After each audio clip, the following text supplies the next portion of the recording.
Munich में पश्चिमी देशों के सिक्योरिटी कॉन्फ्रेंस से बड़ा ऐलान हुआ है। पोलैंड सहित यूरोप के कई देश यूक्रेन को फाइटर जेट देने वाले हैं और ब्रिटेन ने यूक्रेन को मदद करने के लिए कहा जा रहा है कि दोगुनी अपील कर दी है। और इसके साथ ही रूस ने अमेरिका और यूरोप से सीधी जंग का ऐलान कर दिया है। रूस ने कहा है कि अगर अमेरिका और यूरोप के हथियार उसके लिए खतरा बने तो न्यूक्लियर हमला शुरू हो जाएगा। रूस ने महासागर, जमीन और आसमान तीनों मोर्चों पर न्यूक्लियर हथियार तैनात कर दिए हैं।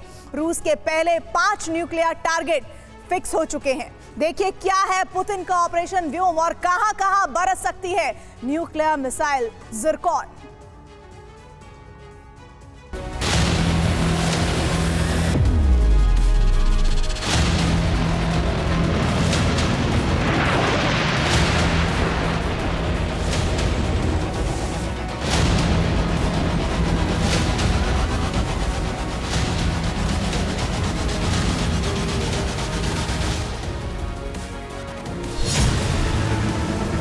अमेरिका और यूरोप का संयुक्त मोर्चा व्लादिमीर पुतिन को हराने के लिए कूटनीति, रणनीति और युद्ध नीति में हर दांव चल रहा है। यूक्रेन की जंग का हर फैसला आधिकारिक तौर पर व्हाइट हाउस ले रहा है।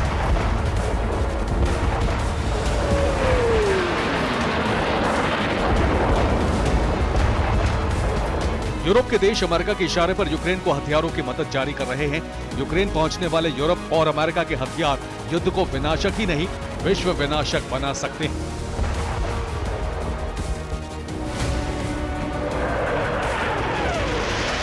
यूरोप और अमेरिका ने यूक्रेन के लिए नए हथियारों की खेप भेजने की अपील जारी कर दी है।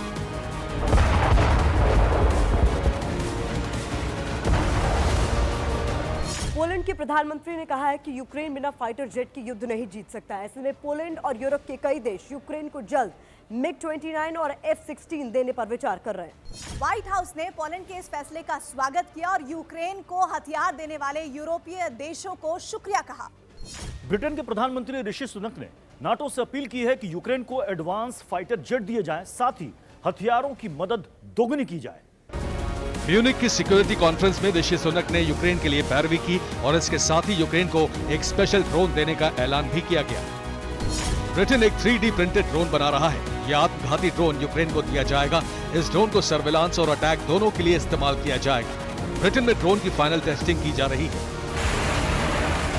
ईरान के शहीद ड्रोन की तर्ज पर ब्रिटेन का ये ड्रोन काम करेगा।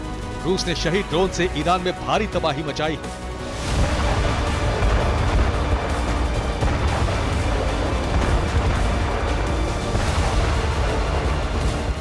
रूस के ताजा मिसाइल हमलों के बाद यूक्रेन ने भी अमेरिका और यूरोप से नए हथियार देने की मांग रखी है।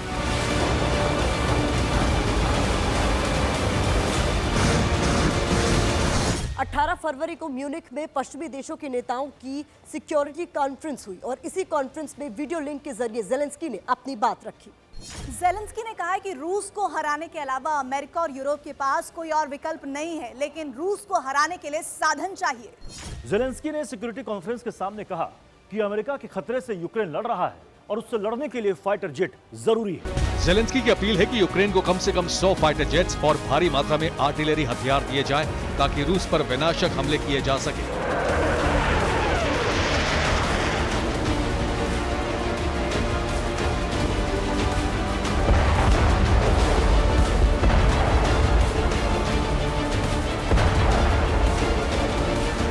यूक्रेन की अपील और यूरोपीय देशों के फाइटर जेट देने का ऐलान करने के बाद रूस ने फिर विनाशक चेतावनी जारी कर दी है। रूस की सिक्योरिटी काउंसिल के डिप्टी चेयरमैन दिमित्री मेदवेदेव ने कहा है कि कीव ने अगर रूस की जमीन पर हमला किया तो सभी तरह के हथियार इस्तेमाल करने का विकल्प खोला है।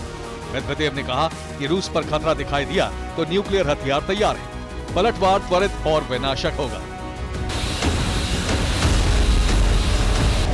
रूस पहले भी ये चेतावनी जारी कर चुका है कि अगर अमेरिका और यूरोप के हथियारों से रूस की जमीन पर हमले हुए तो यूक्रेन के मददगार देश न्यूक्लियर प्रहार का शिकार बनने वाले हैं।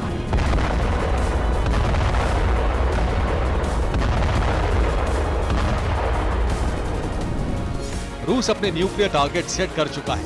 रूस का पहला टारगेट है अमेरिका, दूसरा टारगेट है कनाडा, तीसरा टारगेट है स्वीडन, चौथा टारगेट है नॉर्वे और पांचवा टारगेट है फिनलैंड। रूस ने हर मोर्चे पर अपनी न्यूक्लियर तैयारी पूरी कर ली है।